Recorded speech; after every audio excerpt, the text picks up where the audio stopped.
চিকিৎসকেরা বলছেন নিপা ভাইরাসের নির্দিষ্ট কোনো চিকিৎসা নেই, প্রতিরোধী একমাত্র ভাইরাসের সঙ্গে মোকাবিলার উপায়।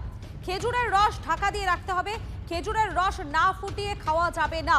উপসর্গ দেখা দিলে সঙ্গে সঙ্গে হাসপাতালে যাওয়ার পরামর্শ দিচ্ছেন চিকিৎসকেরা।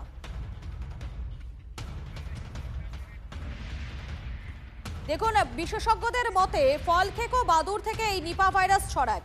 আক্রান্ত মানুষের সংস্পর্শে এলেও ছড়াতে পারে এই ভাইরাস।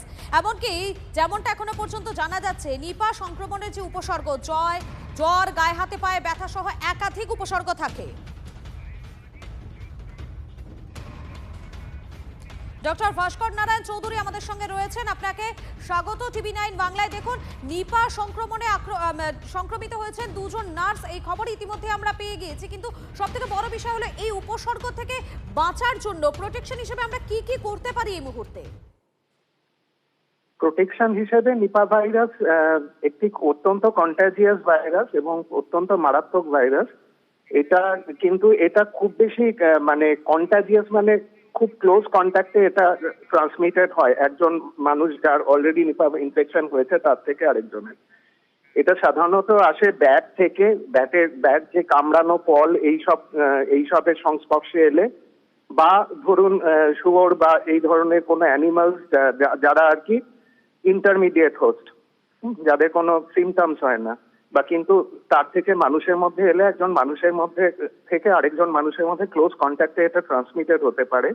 কাজেই কোভিড এর সময় ইনিশিয়ালি আমরা যেই প্রিকশনস গুলো নিয়েছিলাম, যেমন ফুল পিপিই পরা, N95 মাস্ক পরা, আই প্রোটেকশন পরা, এই ধরনের হ্যান্ড হাইজিন মেনটেন করা, হাত ধোয়া, এই সব জিনিসগুলো করলে একজন মানুষের থেকে আরেকজন মানুষের মধ্যে এটা ট্রান্সমিটেড হবে না। এই ধরনের প্রোটেকশন খুব জরুরি।